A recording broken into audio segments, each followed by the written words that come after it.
Hey everybody, hope you're coming off a great weekend. Brian here, and welcome to another edition of 5 Fantastic Minutes. Let's get this week started off with part 3 of our Twisted Thinking series.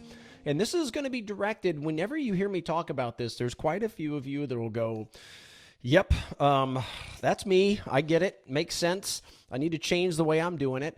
And hey, look, when I coach this today, know that I am one of the worst as well, all right? This is a problem that I have. I do this often, and these are things, obviously, not only do we coach them, but sometimes as we're coaching them, it helps us personally because we realize we need to change as well. So while this isn't directed at any one of you, Maria Wright, excuse me, all right, not just at Maria. Hi, Maria. I'll see you soon in April. Obviously not just at her, but this is at a lot of you out there.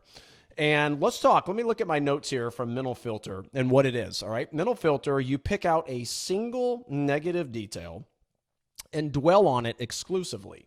Now, inevitably what happens because of that is that your vision of the true reality, it actually becomes skewed. Let me give you an example of what quite a few of you do whenever I ask you, hey, how did last month end up? Like, let's discuss the numbers. This is what we get a lot.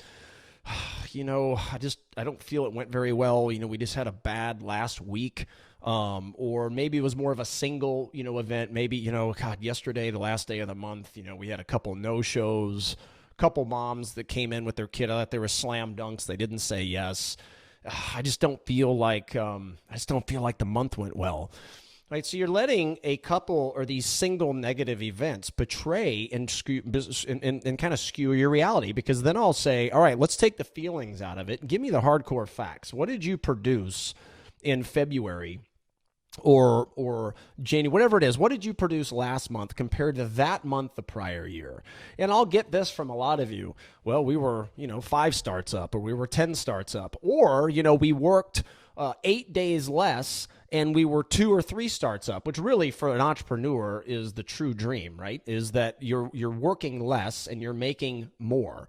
So when you look at the hardcore numbers, you should be celebrating that. Part of your weekly meetings, you should be talking to each other about how proud you are, especially during these down economic times, on how you continually grow without spending that needless advertising money, pay-per-click, all that stuff that's just worthless. It's a Band-Aid on the wound. It doesn't fix anything, especially during down economic times. You should be proud of yourself.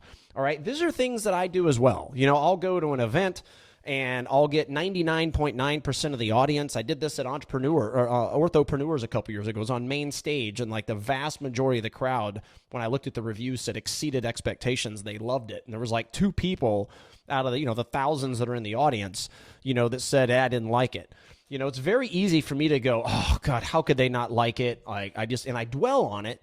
Meanwhile, it skews my whole reality of, hey, the audience absolutely loved it, okay? So let's stop taking a single negative and let it skew what otherwise there's so many positives that happen based on the example that I just give. Maria, sorry I picked on you. All right, I just did it because I love you. But hope everybody enjoyed today, the 5 Fantastic Minutes and this Twisted Part Thinking. We'll be coming back with part 4 here coming up soon. Have a great week. Keep doing great things for your patients. Bye-bye.